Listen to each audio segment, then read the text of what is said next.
Sebenarnya kan idealnya gitu ya, setiap dari kita ketika kita bekerja di satu tempat itu, kita berharap itu perusahaan yang pertama dan yang terakhir gitu. Niatnya harus itu dulu. Perusahaan juga demikian, ketika ngerekrut seseorang pasti pengennya itu nanti sampai pensiun. Kalau BSP itu ada kepanjangannya, selain Bagri Sumatera Plantation, bakal sampai pensiun Pak. Itu start awal yang paling baik untuk bagaimana kita mau mengembangkan diri dengan mengenal diri. Selamat datang di program SIP Sawit Insight Podcast. Episode kali ini kita bersama Pak Adi, beliau dari Talent Management Department Head Bagri Sumatera Plantation Tbk. Kurang lebih kita hari ini akan ngobrolin di SDM karena beliau secara background dari HR begitu. Baik, Pak Adi, selamat datang di program SIP Pak, Sawit Insight Podcast bersama Hai Sawit. Baik, terima kasih Pak atas undangannya di SIP. SIP. Baik. Di SIP kali ini nampaknya kita butuh tahu nih background Pak Adi. Tadi kita sempat ngobrol di belakang, Pak Adi kan dari Undip ya, Semarang, yang notabene mungkin kita nggak ada sawit di Semarang nih. Ya. Tapi kok sekarang Bapak bisa berkarir di sawit nih? Mungkin boleh diceritakan dulu Pak ke teman-teman perjalanan Bapak seperti apa? Ya, sebenarnya sebelum kuliah di Undip, saya kuliah di UGM kan. Baik. Terus di situ ada seminar di LPP Jogja. Kemudian ada pemateri yang dari Departemen Pertanian gitu ya. Menyampaikan pertanyaannya cukup menggelitik buat saya. Saya kebetulan dari teknik mesin. Iseng lah itu ya, datang ke situ diajak temen gitu. Terus pertanyaannya itu gini, kenapa Indonesia dijajah? Gitu. Ternyata surprise karena kan memang karena rempah-rempah ya. Rempah-rempah itu kan sumber daya alam gitu. Nah, kemudian gimana caranya kita bisa jadi diincar lagi seperti dulu? Nah, berarti kan kita harus ngembangkan lagi di sumber daya alamnya. Karena memang Indonesia itu kekayaannya di sana gitu. Sehingga itu menjadi nilai tingginya gitu. Nah, saya terus tertarik. Meskipun saya dari teknik mesin, teman-teman banyak di migas dan lain sebagainya, di batu bara dan lain sebagainya, saya pikir perkebunan atau industri yang sumber daya alam yang berkelanjutan gitu ya, mungkin istilahnya bukan berkelanjutan lah ya, yang pertaniannya sudah masuk ke area industri gitu kan. Kalau jagung terus padi gitu kan ya mungkin ada yang gede ya, tapi ternyata sawit itu punya industri yang gede. Nah, lepas dari situ sudah kita balik lagi ke kampus, kuliah lagi. Setelah lulus itu ada lowongan gitu ya, perkebunan kelapa sawit. Saya nggak pernah lihat pohon sawit itu seperti apa gitu kan. Pada saat itu cuman seminar gitu ya, dan nggak khusus untuk sawit gitu kan. Nggak pernah lihat sama sekali. Terus ada lowongan barengan barengan tesnya itu dengan konstruksi gitu kan. Ya udahlah, konstruksi rame gitu kan. Saya cari yang ini. Kebetulan di pertanian UGM itu kan ada gedung di tengah gitu ya, yang salah satu bantuan dari perusahaan sawit gitu ya, yang menggunakan nama pemiliknya gitu.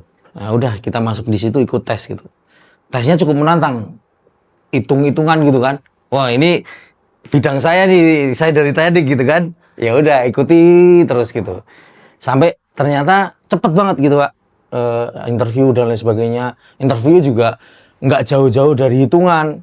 Wah, ini keren nih kayaknya gitu kan. Makin menantang gitu kan. Sampai kamu minta berapa? Hitungannya gimana? Wah, hitungan lagi gitu kan. Ya udah, akhirnya diterima. Terus berangkatlah gitu setelah wisuda. Kebetulan setelah wisuda baru diberangkatkan. Itu Pak ceritanya. Sampai akhirnya masuk ke dunia sawit. Berarti UGM ke sawit dulu, baru sekolah lagi di Undip. Betul. Oh baik. Nah, tadi Bapak teknik mesin nih. Pada saat pertama kali ke sawit, apakah itu langsung ya kalau kita yang tahu ya Pak, asisten pabrik gitu kan? Apakah pernah menjalani asisten pabrik Pak? Karena sekarang yang kita tahu Bapak di HR nih. Iya. Sempat, kita kan trainingnya memang untuk mill ya Pak. diajari tentang MIL, praktiknya di MIL, on the job training di MIL. Kemudian setelah itu diumumkan penempatan di mana gitu kan. Ternyata nama saya itu kok nggak disebut gitu. Nggak tahu kenapa. Akhirnya saya tanya, Pak, kok saya belum disebutkan? Ya, kamu tetap di training center gitu. Saya sempat apa itu komunikasi lah, bukan komplain ya. Saya komunikasi, Pak, saya itu pengennya bekerja di pabrik dan ada beberapa ide-ide saya yang mungkin yang bisa. Kalau di sana di tempat saya MT itu ada Innovation Award gitulah ya. Jadi dan itu saya amati itu jadi kredit point ketika orang mau berkarir lebih baik lagi gitu.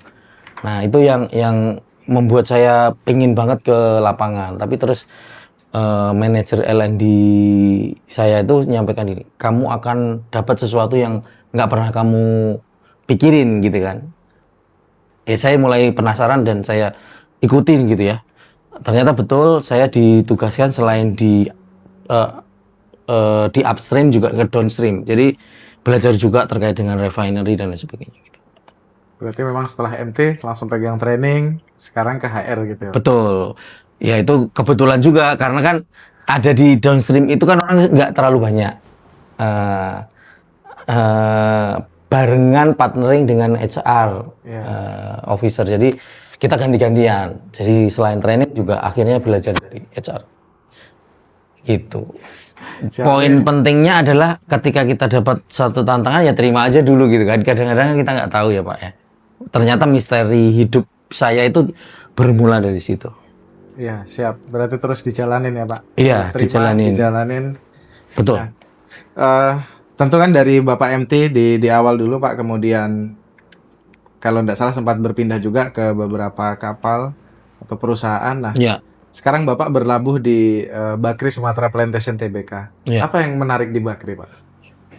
Ini mungkin sejarahnya juga bermula dari awal saya training gitu ya. Ketika itu kan training pertama di Medan, di kantor pusat, kemudian dibawa ke training center gitu, melalui satu kota gitu ya.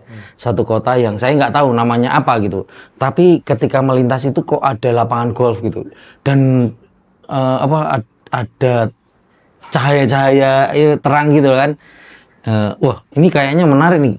Kalau kebun sawit kan rata-rata kita cuma ngelihat pohon-pohonnya di sepanjang jalan. Kok ini ada lapangan golf, ini ternyata itu tanya ke teman itu kebun sawit gitu kan. Wah, kayaknya enak nih kerja di situ gitu kan. Seiring dengan cerita ternyata itu Bakri, baru tahu setelah sekian tahun berkarir di kelapa sawit. Terus mungkin itu ke bawah doa pada saat itu ya, mungkin karena nggak ada beban sama sekali. Orang kan kalau ngucap sesuatu kan lepas gitu ya, jadi itu didengarkan. Akhirnya setelah berkarir di sawit terus ada tawaran dari saudara yang ada di dalam gitu ya, tertarik nggak untuk bangun perusahaan ini bareng-bareng gitu. Akhirnya saya ngelihat gitu ya, diberikan kesempatan untuk ngelihat tantangannya seperti apa dengan historisnya yang cukup panjang dan di bawah grup yang besar gitu ya. Ini kayaknya sangat menarik ini gitu. Akhirnya saya tertarik untuk terjun di Bakri Sumatra Plantation. Tadi Bapak sempat ngobrolin laboratorium SDM ya Pak? Iya. Nah itu apa sih Pak yang program barukah atau apa yang Bapak bisa ramu di sini gitu, di Bakri? Oke, jadi Bakri Sumatra Plantation ini dengan perjalanannya ya naik turun gitu ya Pak. Manajemen trainee itu baru kita mulai lagi gitu ya. Setelah dari 2016 itu sempat berhenti, gitu ya. Jadi kalau gedungnya masih ada, tapi ya dengan sudah ditinggal dari 2016 sampai saya masuk itu 2017 2024 ya. 2024. Artinya itu ada fase 8 tahun lah ya. 8 tahun tidak digunakan gitu ya. Nah, itu dari bangunan. Programnya juga demikian kan, berarti kan Pak. Ini harus kita susun ulang gitu ya. Dengan kebutuhan organisasi yang baru. Terutama terkait dengan sumber daya manusia. Pas kebetulan perusahaan Bakri Sumatera Plantation ini sedang memulai untuk melakukan replanting, proses replanting tanaman dan lain sebagainya. Berarti dari sumber dayanya juga ya nggak butuh replanting sebenarnya ya, kan ini beda gitu. Tapi perlu reskill atau pengembangan sumber daya manusia yang mengimbangi gitu ya, mengimbangi dengan bibit baru, kemudian konversi dari karet ke sawit dan sebagainya, itu harus diimbangi oleh skillnya sumber daya manusia sendiri. Juga dengan cukup banyak karyawan yang memang sudah masuk usia pensiun gitu. Ya, jadi banyak hal yang Bapak bisa eksplor di situ ya, Pak? Betul. Baik. Gitu. Oke, nah itu perjalanan Pak Adi tadi sampai akhirnya sekarang di Bakri. Nah kemarin di Palm Oil Career Expo, Bapak sempat menyampaikan ke teman-teman dari akademisi, BSP sekarang punya program ALPA, kemudian Management Development Program. Itu program apa sih Pak? Ada nggak sih program-program itu yang diperuntukkan untuk anak muda yang memang baru mau masuk ke industri sawit? Atau memang itu program peningkatan karir yang udah ada di dalam Bakri ini? Oke, baik. Jadi kita sebut manajemen training ini dengan ALPHA, Accelerate Leadership Program for High Achiever. Jadi sebenarnya hampir sama dengan program-program yang dimiliki oleh beberapa perusahaan gitu ya. Tapi memang ini kita khususkan gitu ya. Khususkan bagi teman-teman yang anak-anak muda sekarang ini kan potensinya luar biasa ya Pak. Kalau dia sudah ketemu passionnya atau panggilannya itu benar-benar dikejar gitu.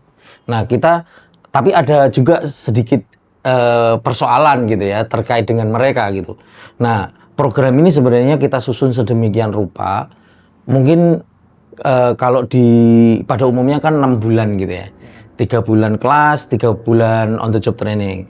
Nah di Bakri Sumatera Plantation ini manajemen trainingnya itu 3 bulan untuk kelas, ada 5 bulan untuk on the job training, dibagi menjadi 2, on the job training 1 dan on the job training 2. Nah, 1 kita akan uji ketahanan dari teman-teman. Kan biasanya kan isunya terkait ketahanan. Pada saat kita seleksi juga kita ada tes gitu ya, psikotes itu memang kita salah satu fokusnya adalah ketahanannya seperti apa nih teman-teman gitu kan. Karena Gen Z itu isunya kan nggak tahan gitu kan. Itu ALPA memang peruntukannya hanya untuk kebun Pak? Atau MT yang lain juga Pak Adi? Iya, menarik pertanyaannya. Jadi ALPHA ini kita memang basicnya adalah plantation, gitu. ALPHA plantation. Namun kita memiliki 3 program sebenarnya: plantation, engineering, dan juga support. Basic keilmuannya kan majority terkait dengan plantation ya Pak. Nah, mereka yang engineering juga tetap dapat materi umumnya. Support juga dapat, proses bisnisnya harus tahu. Sampai mereka ini melakukan praktek land clearing gitu. Dari mulai membuka, kemudian blocking, pancang tanam dan lain sebagainya, kemudian nanam sampai mereka praktek. Beneran mereka melakukan. Ketiga-tiganya? Ketiga-tiganya, sampai dengan support dan juga engineering. Kenapa? Karena ada hal yang penting. 1, kita mau lihat karakter mereka ketika mereka di alam gitu. 2, mereka tahu beratnya membuka kebun itu seperti apa, sehingga mereka akan lebih menghargai nantinya ketika mereka bekerja di lingkungan perkebunan itu. Kemudian membentuk jiwa korsa Pak di antara mereka gitu, karena nanti di situ selama seminggu itu di lapangan, kalau kadang prakteknya di air gambut, ya udah minum air gambut gitu kan. Ya, jadi jiwa korsa tadi ya. Jiwa korsa, mereka akan saling bantu, organisasi mereka yang tentukan, ada target kerja yang mereka harus jalankan. di dalam praktek itu. Mereka nggak kita pilih tuh mau plantation, mau engineering atau support gitu ya. Kalau mereka sudah praktek ya mereka adalah planter gitu. Gitu, beneran mereka. Dan mereka akan tahu blok mana yang mereka tanam. Sampai mungkin setelah 5 tahun atau apa, kita harapannya nanti mereka akan lihat gitu, mana blok yang saya tanam. Dan itu diukur juga outputnya gitu. Berapa sih tim ini menghasilkan berapa gitu. Mereka mudah mulai ada dikenalin hitungan itu. Baru setelah itu mereka akan belajari ke general sampai ke panen secara umum dan sebagainya. Proses bisnisnya baru mereka akan spesialisasi ke materinya masing-masing gitu. Tapi kalau plantation dan support tidak akan ke mill. Mereka akan dapat juga yang general, Pak. General. Terkait bagaimana mengolah setelah pasca panen sampai dengan produk itu dikenalin sampai ke penjualan gitu, marketing mereka tahu juga. Gitu. Kita kasih namanya materi general. Gitu. Nah, tadi Pak Adi ada cerita di kelas 3 bulan lalu ada 2 jenis OJT. Itu gimana penjelasan lebih lengkapnya, Pak? Kalau untuk yang kelas tadi kan ada materi general, materi khusus, kemudian ada materi pendukung gitu ya. Mereka ada waktunya mereka pisah, ada waktunya mereka gabung kembali. Kemudian setelah mereka masing-masing materi tadi sesuai kurikulum mereka dapat, siapa yang layak untuk on the job training itu berdasarkan nilai ya Pak ya, dan kedisiplinan serta mereka saling menilai gitu ya. Nah itu kita tentukan di 3 bulan, kemudian on the job training yang pertama itu 2 bulan. Targetnya adalah bagaimana mereka mengetahui secara pasti proses bisnis yang ada di lapangan. Jadi apa yang mereka pelajari tadi, mereka harus bisa melihat langsung dan ada mungkin simulasi dan sebagainya untuk membantu proses kerja di situ, dan mereka mempresentasikan penguasaan mereka terkait dengan proses bisnis. Itu targetnya untuk di 2 bulan on the job training yang pertama. On the job training yang kedua, yang 3 bulan itu mereka sudah naik level. Di awal kita sudah kasih mereka di MIC itu ya, terkait Six Sigma. Mereka harus melakukan improvement, temukan masalah, kemudian melakukan analisa pengukuran gitu, kemudian mereka melakukan problem solving lah gitu Pak. Dan itu mereka harus presentasikan di akhir nanti dengan GM gitu ya. Karena kan, nah ini yang menariknya di Bakri Sumatera Plantation ya Pak. Program ini itu all out didukung oleh manajemen, dan dari mulai rekrutmen, interview itu dengan GM Pak. Langsung calon user. Iya.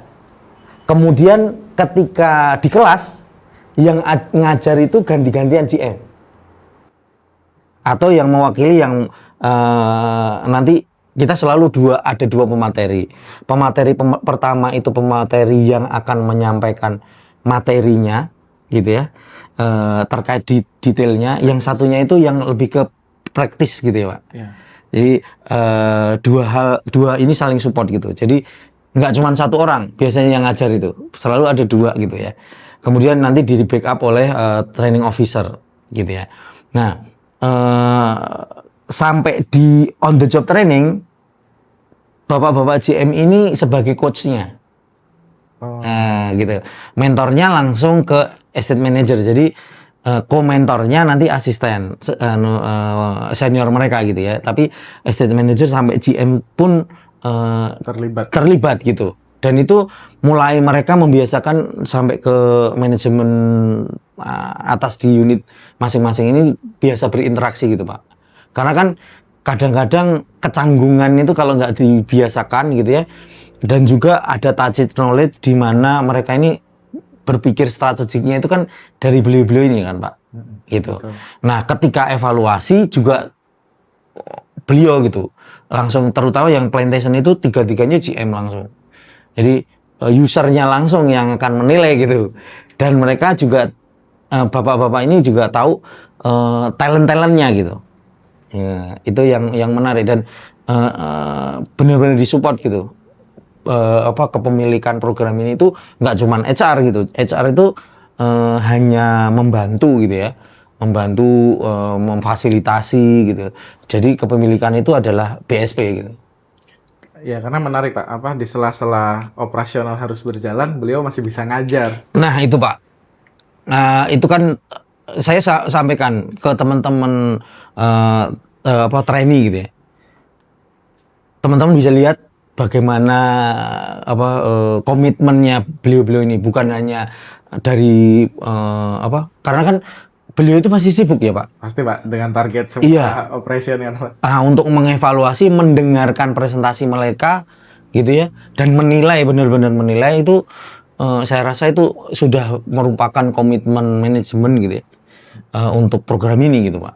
Dalam penilaian ada yang nggak lolos nggak Pak? Udah OJT nih, udah in class 3 bulan, 5 bulan. Apa Ada. tetap ada ya Pak? Ada Pak. Oh. Beberapa yang kalau bibit itu kan ada yang kaling ya Pak. Oh iya. Ya biasanya begini, bukan secara teknikal Pak. Mm-mm.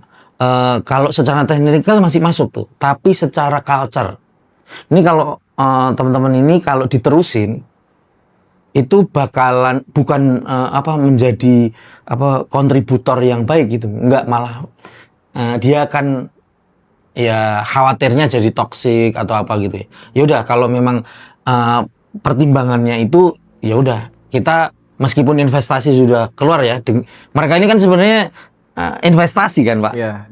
nggak sedikit gitu kan. Betul. Ya sudah, kita harus lepaskan daripada ini. Tapi dengan itu kita memang punya mappingan masing-masing gitu kan Pak. Satu orang karakternya seperti apa. Kalau memang ada beberapa yang ini masih ada kurang catatannya di sini. Itu usernya nanti pas penempatan itu kita memang perhitungkan baik-baik gitu, agar anak ini bisa tumbuh gitu. Kan sama ya, kalau misalkan ini masih bisa punya potensi, tapi dengan catatan, maka kita akan sesuaikan. Pada saat penempatan tuh benar-benar diperhitungkan, dan user ikut terlibat gitu Pak. Bapak-bapak JM tuh apa, karena kenal ya Pak, karena satu dengan yang lain, maka Apalagi udah dampingi lama tadi. betul gitu. Oke, nah masih tentang Alpha Pak, kan kalau orang kenalnya di industri sawit itu MT. Iya, Sementara kalau kita sering ngobrol, Bapak benar-benar menghilangkan kata MT, benar-benar ganti Alpha kan Pak. betul. Selain yang udah Bapak sampaikan dari sisi materi, kemudian pola belajar, pola pendampingan, apa sih keunggulan Alpha lagi Pak? Yang ya buat kita anak muda, wah menarik nih Alpha gitu. Iya. Jadi ketika kita rekrut, ketika kita kelas dan lain sebagainya tadi kan Pak, jadi kita nggak cari cuman asisten gitu. Oh baik. Ya. Dan itu kita sampaikan gitu, baik untuk bapak-bapak yang sebagai interviewer gitu ya, ataupun teman-teman gitu ya. Setelah mereka program pun selalu kita ingatkan, kita nggak hanya pengen ngerekrut seorang asisten. Kenapa kita sampai susah-susah mendatangkan, kan kita keliling ke kampus-kampus ya Pak, ke Medan, ke Jogja gitu ya, membawa bapak-bapak yang sibuk ini, bapak-bapak GM gitu, hadir gitu ya, karena ada istilah hanya pendekar yang tahu mana sebenarnya calon pendekar gitu, yang bisa sampai setara pendekar gitu. Itu juga jadi nilai plusnya dari program ini, selain yang metodologi yang coba kita ukur secara ada ukurannya jelas gitu ya, kan ada kompetensinya, ini ada formnya, ada juga di lain itu ada main intuisi juga sih Pak sebenarnya. Iya. Ketika bapak-bapak itu ini kayaknya nggak cocok nih gitu kan, meskipun ada ukuran jelas, itu biasanya kita lakukan ketika kita punya banyak hasil kan. Setelah hasil itu selalu kita plenoin tuh Pak, plenoin sampai kita bikin grup namanya Alpha One.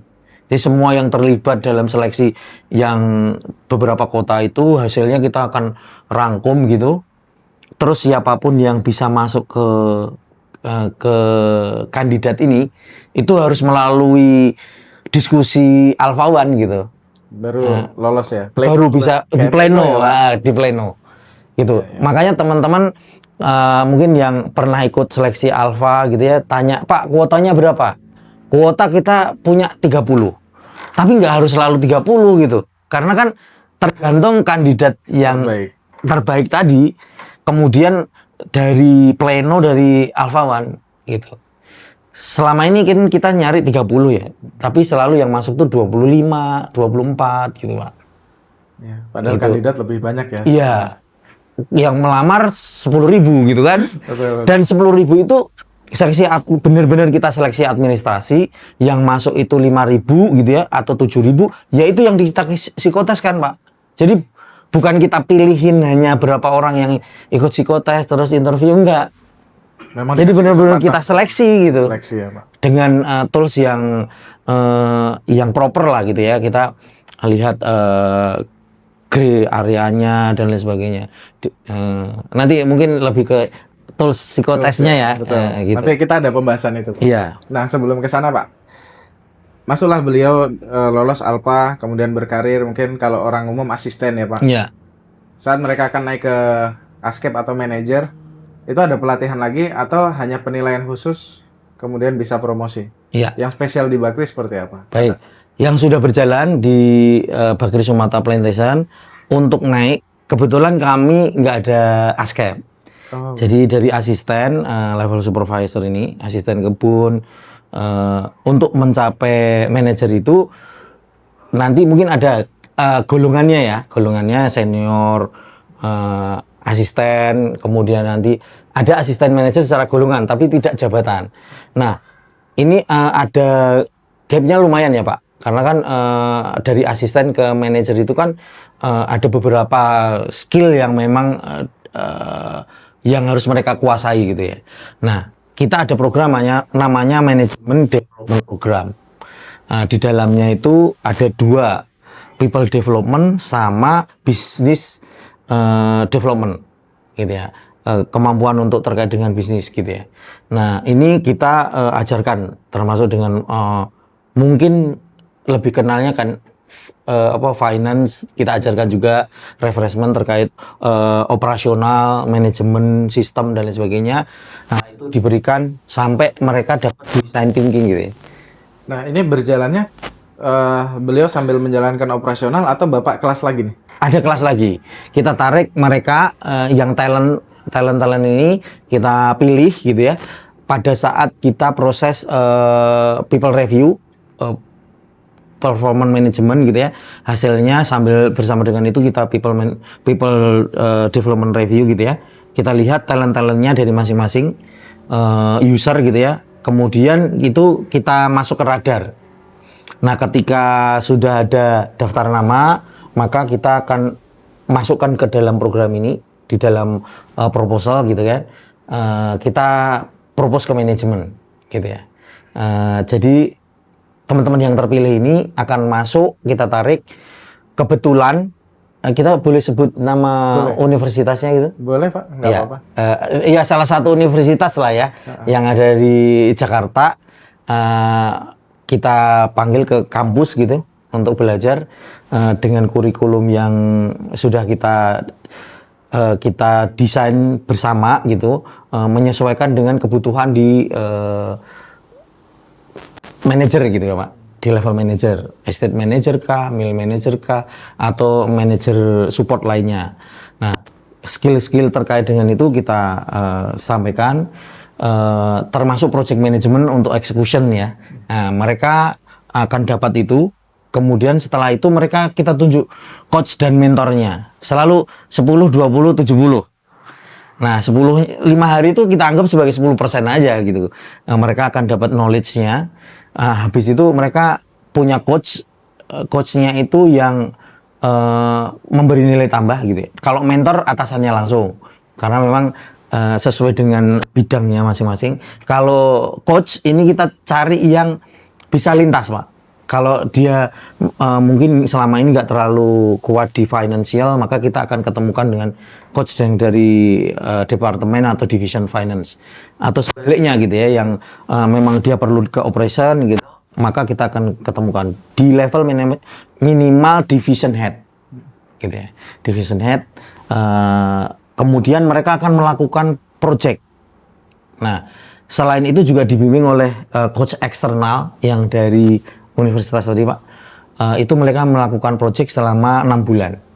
Nah, di dalam project itu sendiri ada checkpointnya 3 kali gitu ya. pada saat proposal mereka mengajukan identifikasi masalah dan lain sebagainya. Kemudian setelah proposal disetujui melalui coach dan mentornya dan juga coach eksternal, maka ini dipropos ke manajemen, mereka akan presentasi, kemudian setelah disetujui mereka akan jalan. Nah, di tengah-tengah proses itu mereka harus monitoring kan Pak, dengan project management yang mereka sudah dapat, mereka akan mempresentasikan juga progresnya seperti apa. Yang ditekankan di sini adalah bagaimana mereka mengantisipasi persoalan yang mereka hadapi selama project dan bagaimana mereka mengeksekusi itu. Nah, di akhir mereka akan melakukan final presentation untuk projectnya. Jadi nggak selalu hasil akhirnya aja, tapi evaluasi terhadap projectnya mereka. Satu siklus itu akan memberi pembelajaran buat mereka untuk project-project lain ke depan itu. Sebenarnya untuk di manajerial itu kan harus mampu untuk melakukan improvement kan Pak. Ya, strategik dan betul. Ini salah satu pembelajaran yang mendorong mereka untuk mampu di level itu. Di project management itu kan kita harus tahu nih racinya gitu ya. Siapa aja yang harus bertanggung jawab, kemudian yang akuntabel siapa, harus inform ke siapa dan lain sebagainya. Bagaimana memanajemen resource dan lain sebagainya gitu. berarti Itu Mbak sih. Krit termasuk yang program promosinya dari internal ya Pak. Jadi kalau ada kekosongan di atas, yang bawah akan di develop tadi MDP, kemudian akan mengisi di posisi manajer itu ya. Betul, betul. Semangatnya adalah kita mempersiapkan dari internal semaksimal mungkin gitu ya. Tapi kalau misalkan dari dalam mungkin ada yang belum ready, perlu waktu gitu ya, baru kita akan option ke pro hire gitu. Pro hire. Nah, Iya. pertanyaan yang menariknya adalah gini Pak.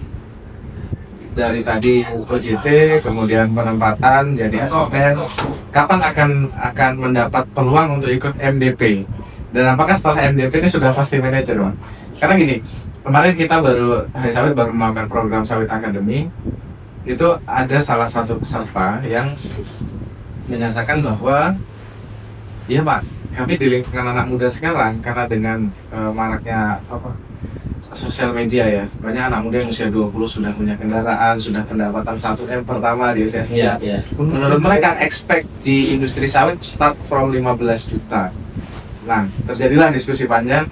Narasumber yang kita hadirkan memang beliau dari profesional industri, menyatakan bahwa seminimalnya 8 tahun Mas berkarir setelah fresh grade 8 tahun. Nah, mungkin dengan jabatan setelah 8 tahun itu bisa dapat gaji di segitu gitu. Nah, kalau di Bakri sendiri Pak, katakanlah saya fresh grade, saya ikut OJT, saya asisten, saya butuh berapa tahun untuk ikut kesempatan MDP dan naik gitu? Ya, ini pertanyaannya menarik nih. Dan memang dari internal juga ada Pak, beberapa, enggak cuma satu gitu. Ada beberapa yang sampai email juga ada gitu ya. Namanya anak Gen Z kan, bebas ya, ada juga gitu kan. Mengutarakan langsung juga ada. Pak, kapan kesempatan? Bagaimana karir pet saya gitu ya.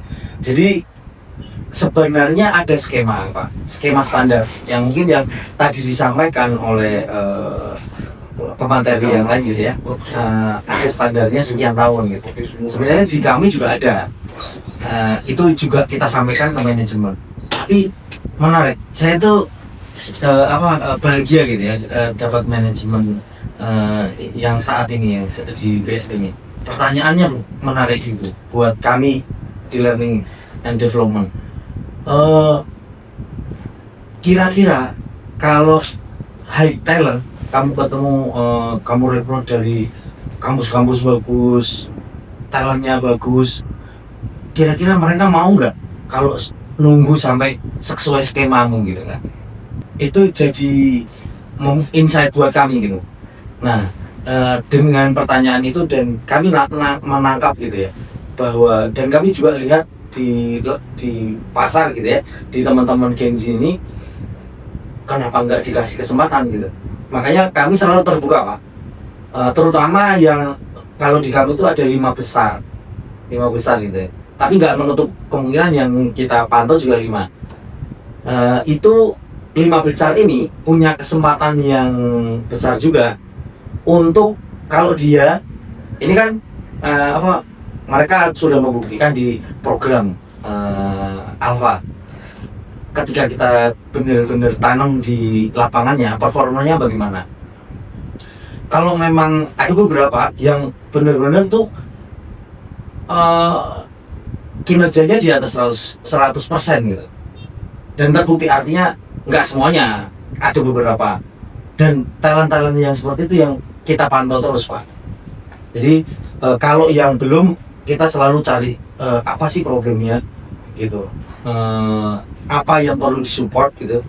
Kita selalu terbuka komunikasi dengan teman-teman yang sudah gitu ya, yang sudah dari lulusan Alpha ini ditempatkan, dan juga kita komunikasi ke atasannya, terutama ke coachnya yang tadi itu problemnya di mana.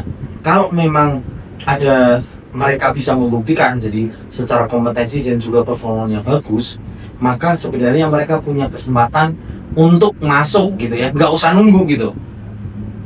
Kita juga terbuka ke teman-teman yang lain. Kalau siapapun, kalau memang bisa membuktikan gitu ya, dua unsur ini kan, kalau di talent management itu kan ada XZ gitu ya, 9 box gitu kan Pak. Nah itu kalau fullnya seperti itu ya, secara teorinya begitu. Sebenarnya kita bisa pantau dari kompetensinya juga performanya.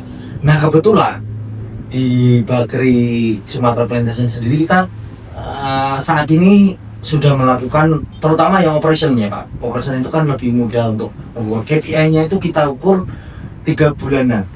Cepat ya Pak. Dan mereka akan dapatkan apa yang harusnya mereka dapat gitu. Jadi ngerasain kalau saya kinerja bagus, ya mungkin kalau istilah sekarang kan bonusan nggak harus nunggu setahun gitu. 3 bulanan sudah tahu nih saya akan dapat berapa gitu.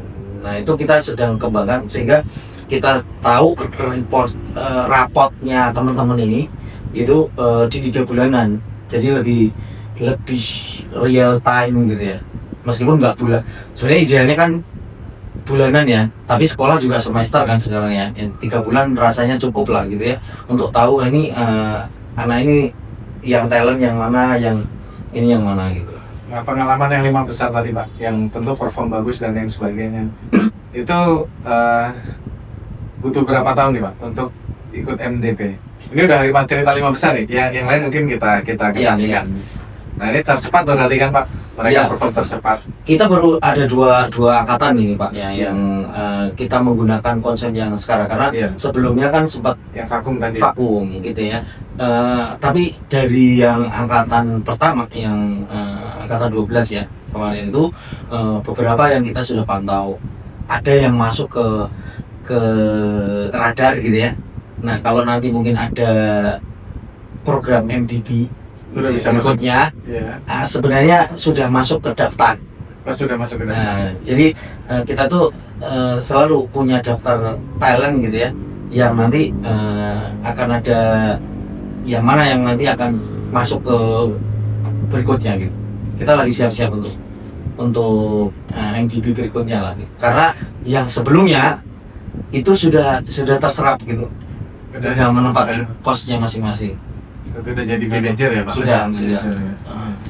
Nah ini ya buat anak muda, perusahaan pasti akan petakan akan menjadi pemimpin juga masa depannya. Betul.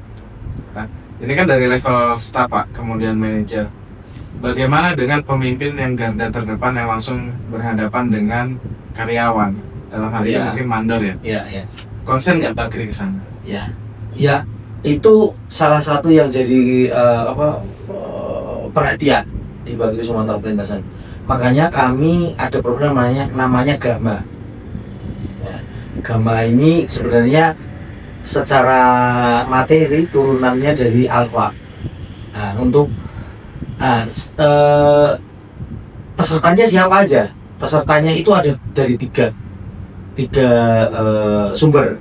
Yang pertama dari internal yang punya potensi gitu ya, khususnya untuk mandor ya, sudah menempati posisi mandor, dan kita mau standarisasi kompetensinya. Yang kedua adalah karyawan internal yang bukan mandor, ada yang SKU, ada yang tenaga panen, rawat, tapi dia punya pengalaman gitu ya, lebih dari 5 tahun gitu ya, dengan kinerja baik, atau mereka nggak perlu pengalaman tapi mereka punya pendidikan S1 gitu. Dari dua sumber internal ini mereka kita seleksi yang memenuhi kualifikasi untuk masuk ke program. Jadi kalau memenuhi, tidak otomatis ya Pak, kalau dia yang direkomendasikan dari lapangan tadi internal gitu ya, itu tidak otomatis, tapi mereka ada seleksi juga, psikotes, interview gitu ya, standar penerimaan untuk Gama. Nah berikutnya itu kita dari D1, D3, S1. Oh dia juga? Ada. Nah itu dengan seleksi yang sama standarnya.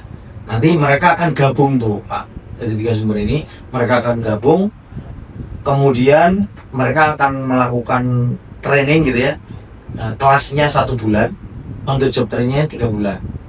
Dan ketika kami rekrut teman-teman ini, kita sudah tahu nih nanti alokasinya di mana aja, sehingga on the job trainingnya sudah kita tentukan sesuai dengan penempatannya. Jadi nanti switchingnya nggak terlalu banyak gitu ya. Mereka benar-benar sudah mempersiapkan diri di situ. Nah kalau mereka lolos gitu ya, maka kita prioritaskan baru nanti 5 besarnya tadi kan. Selalu kita melihat yang 5 besar gitu. Kompetensi mereka itu adalah mandor besar atau mandor 1 gitu ya. Kompetensinya mereka itu 3 pekerjaan penting itu sudah mereka kuasai. Jadi 5 besar ini prioritasnya adalah ditempatkan untuk mandor 1 langsung Pak gitu ya, dan golongannya kita sesuaikan dengan itu. Nah yang lain yang belum, yang mungkin enggak 5 besar gitu ya, kita alokasikan, ada yang mandor panen, mandor rawat, tapi mereka berhak gitu ya, ketika nanti ada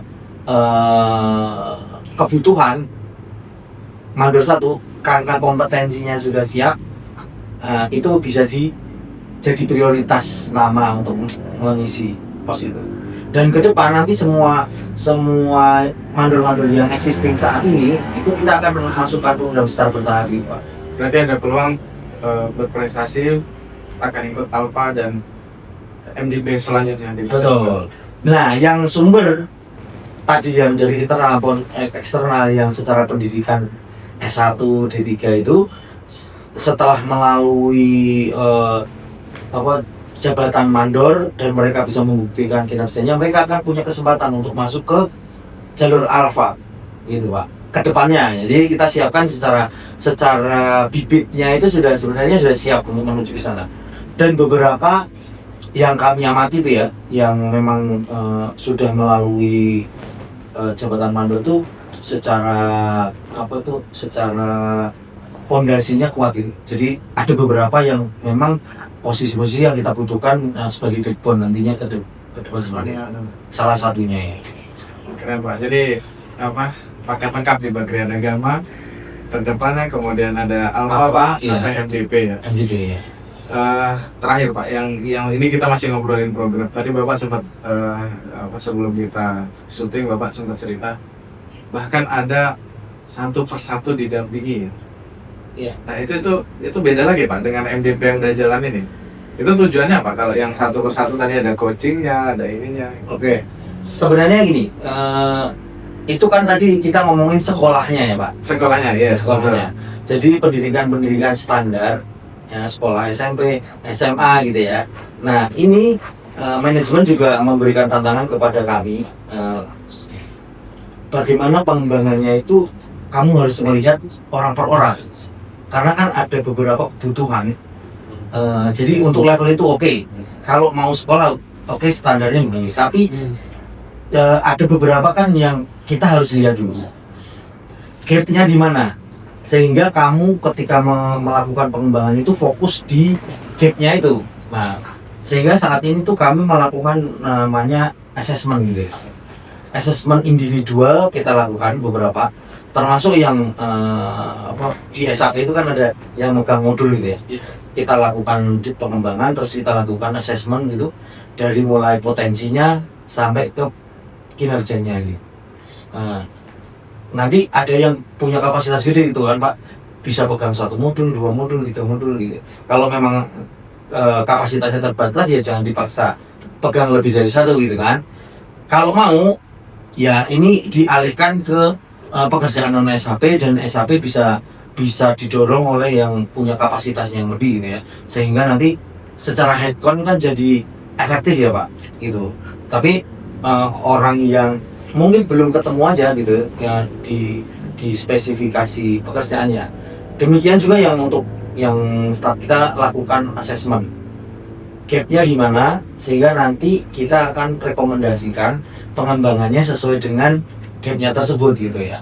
Nanti mungkin ada beberapa program gitu, termasuk kita juga ada beberapa, mungkin kalau teorinya learning and development kan ada training need analysis gitu. Kita juga selain individu juga per departemen kita lihat gitu ya Pak, need-nya itu pengembangan di mana gitu ya. Memang belum kita lihat dari strateginya seperti apa, enggak. Mungkin idealnya begitu, tapi kita akan mulai dari kebutuhan masing-masing organisasi, departemen kah, division kah gitu kan, kita ajak ngobrol gitu. Sehingga nanti kita akan punya program tuh Pak, masing-masing departemen per individunya apa. Seperti itu. Nanti mungkin dari Pak Adi kita mohon penjelasannya, ada nggak sih tes-tes yang adik-adik itu bisa jalani sendiri Pak? Atau bahkan personal yang sudah berkarir pun bisa jalani. Misalnya kayak yang sudah jadi asisten, oh tipe saya D, saya harus seperti apa gitu. Nah, mungkin itu Pak, nanti kita explore itu setelah. Tapi sebenarnya ada 2 Pak, ada pro cons gitu ya. Untuk lakukan tes gitu ya, tes ke pribadi itu ada yang setuju gitu ya untuk Ada yang mengalih, ada yang enggak, karena gini, untuk orang-orang tertentu tuh jadi insecure gitu. Wah saya kok ini gitu. Iya, saya nggak cocok di sini saya. Jadi dia mudah menyimpulkan sebenarnya dengan terlalu mudah gitu. Padahal kan psikolog aja mereka akan mempertimbangkan. Jadi nggak ada yang jelek, nggak ada yang bagus gitu. Iya. Kadang-kadang kan kalau dia tidak ditanamkan itu, ketika wah saya jelek nih, saya kesini udah nggak cocok lah gitu. Jadinya begitu.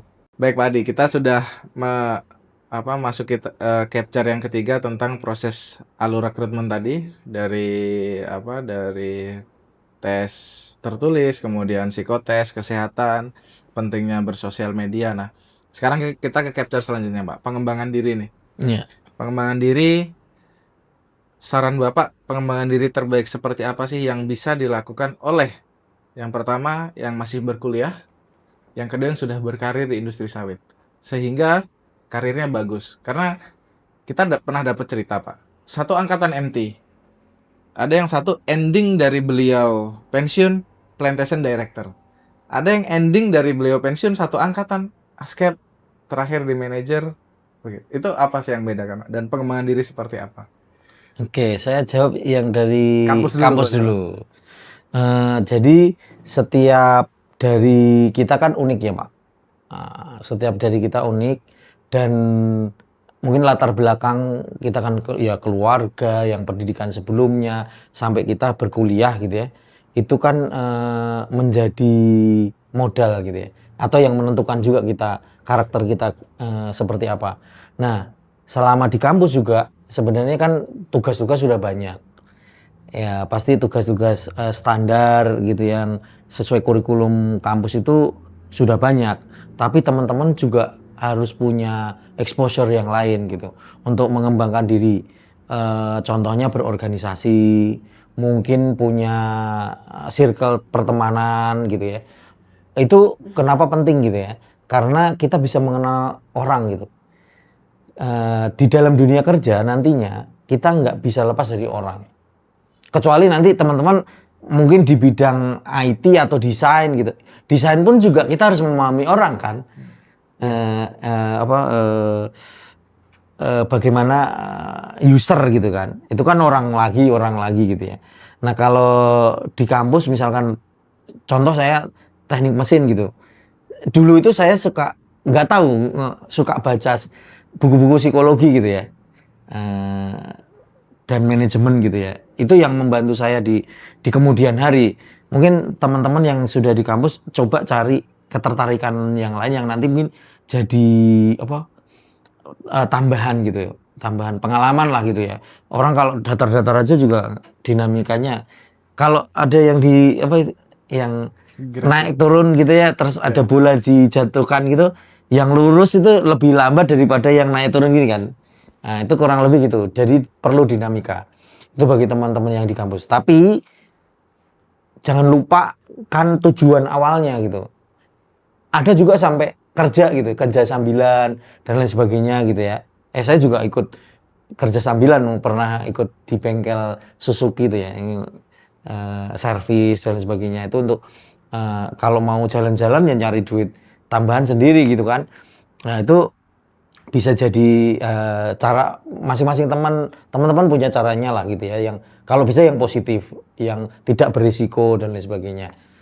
Itu nah bagi teman-teman yang sudah di perusahaan ya Pak, nah ini kalau sudah di perusahaan itu kita harus menyesuaikan juga kebutuhan dari posisi atau tanggung jawab kita.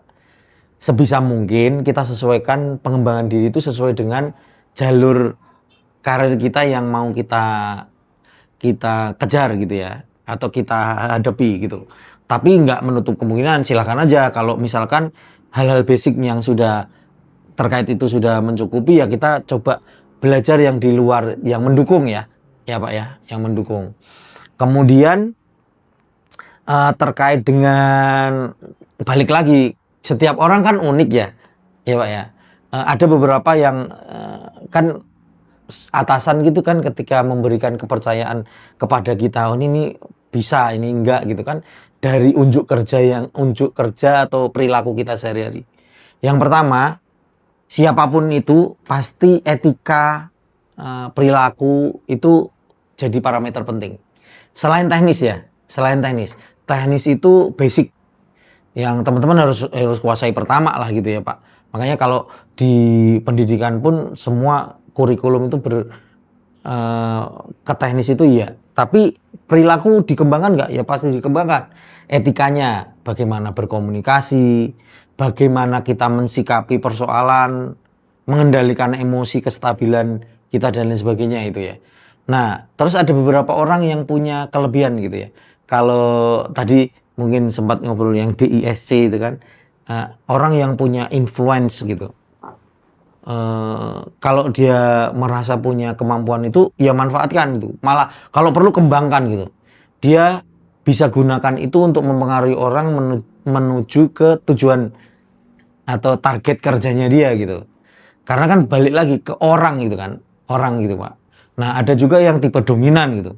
Nah dominan kan dia strike drive-nya kenceng gitu kan Pak. Tapi kadang-kadang nggak peduli kanan kiri ke orang gitu ya. Nah ketika ada masukan kita terbuka gitu ya. Biasanya orang dominan itu kan kaku, enggak terlalu memberikan nih. Kalau ada masukan dari teman-teman, didengarkan. Kritik itu bukan menjatuhkan gitu ya, tapi membuat masukan ke kita gitu ya. Kemudian kalau perlu, kalau kita sudah sadar bahwa kita kaku gitu ya, kita minta pendapat orang lain sehingga kita jadi lebih netral gitu.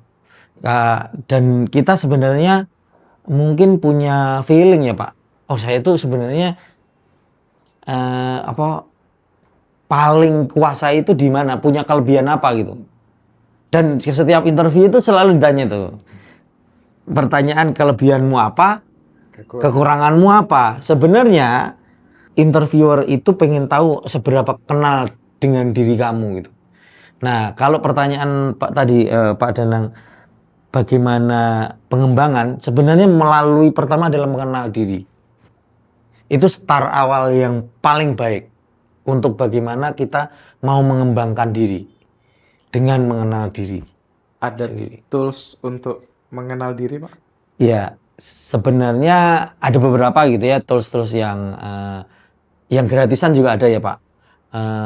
Kalau misalkan ini konsultan-konsultan yang mungkin di online juga ada ya, tes latihan lah ya, sebagai latihan psikotes dan lain sebagainya. Nanti mereka akan dapat feedback ya Pak.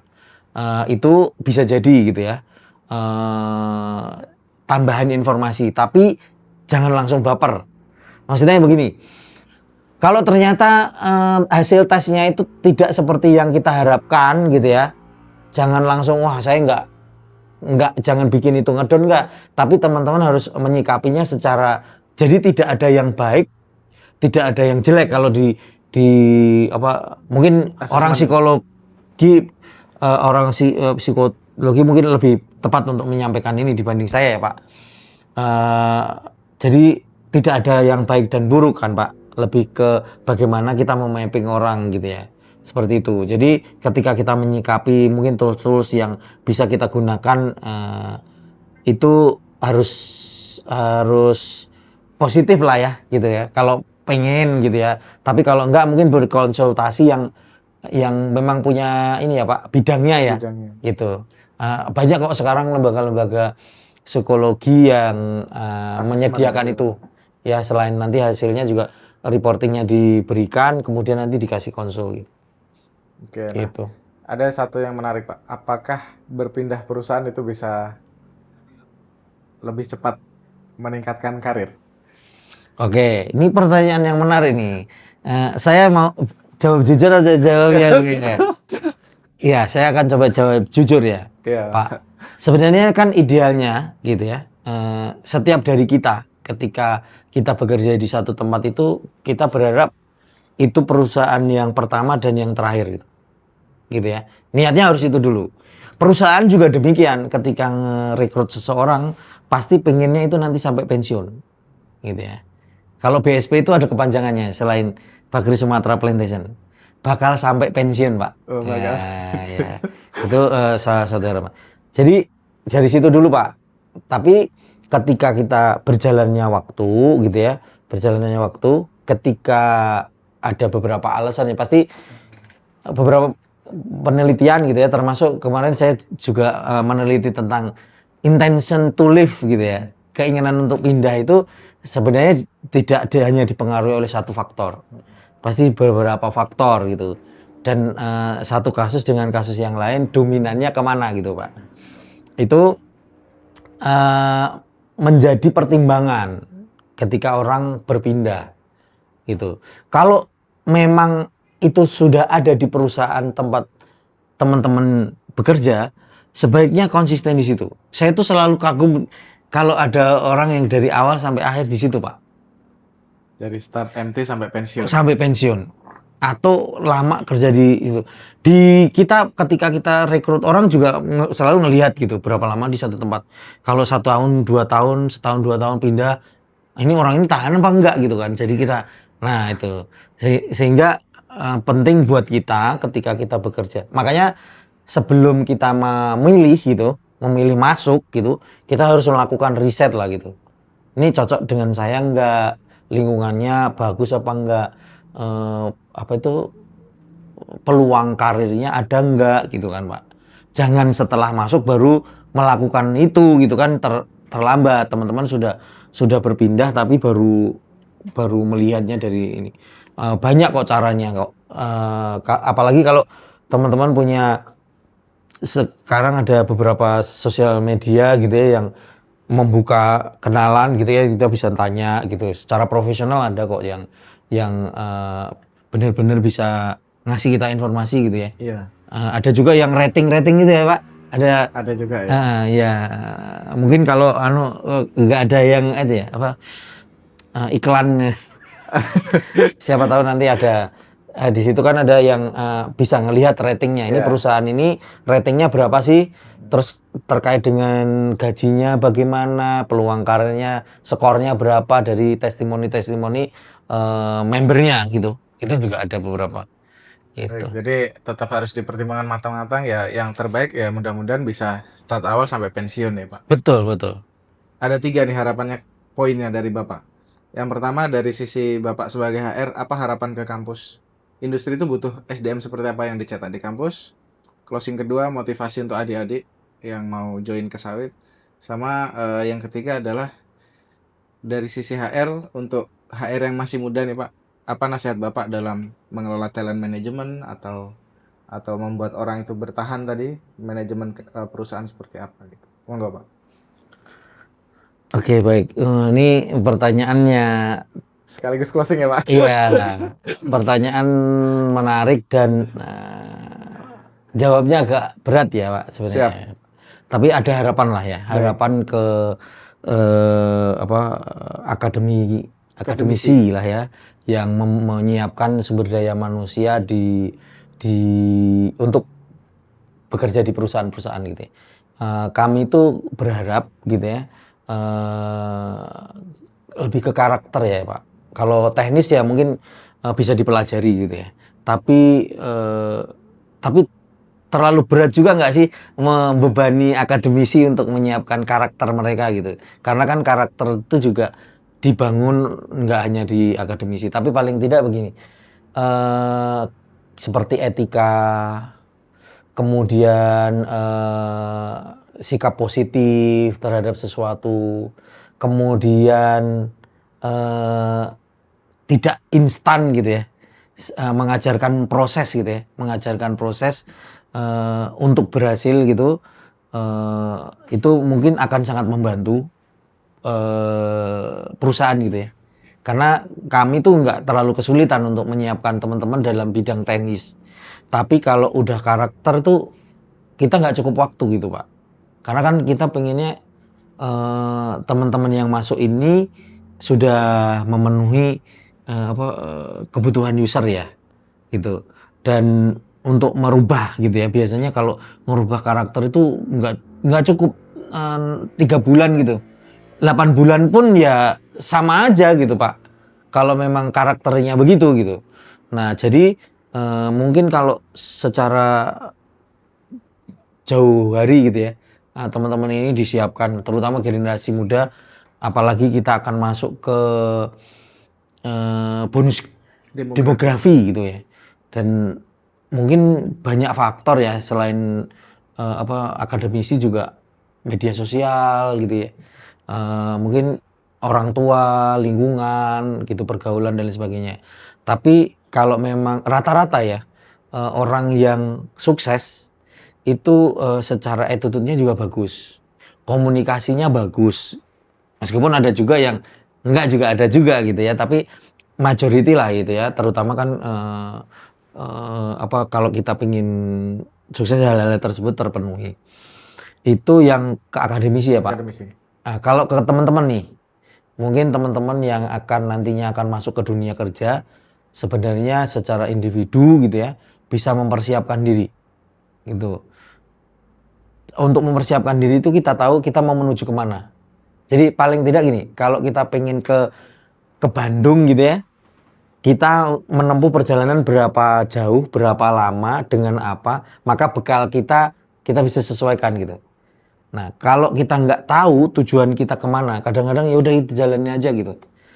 Kita nggak bisa mempersiapkan bekalnya dengan lebih proper gitu. Itu termasuk memilih jurusan misalkan sudah gitu ya.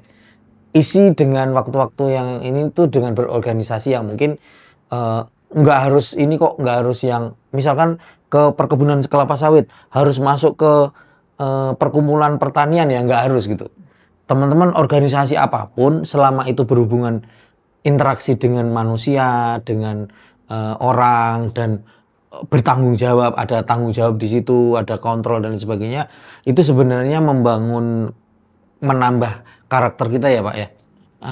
Dan daya tahan kita menjadi lebih baik ketika nanti berhubungan berinteraksi di dunia profesional itu udah nggak kaget.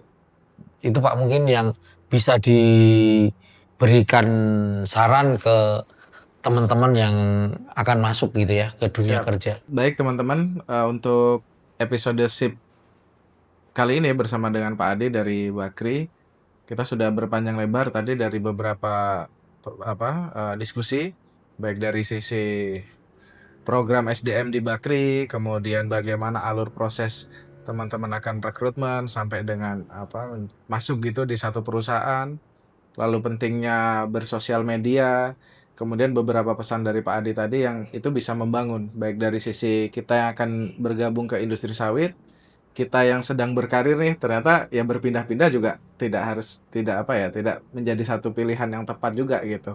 Sampai tadi mungkin dari sisi akademisi. Mudah-mudahan episode kali ini bisa memberikan manfaat untuk kita semua. Kita nantikan di episode berikutnya.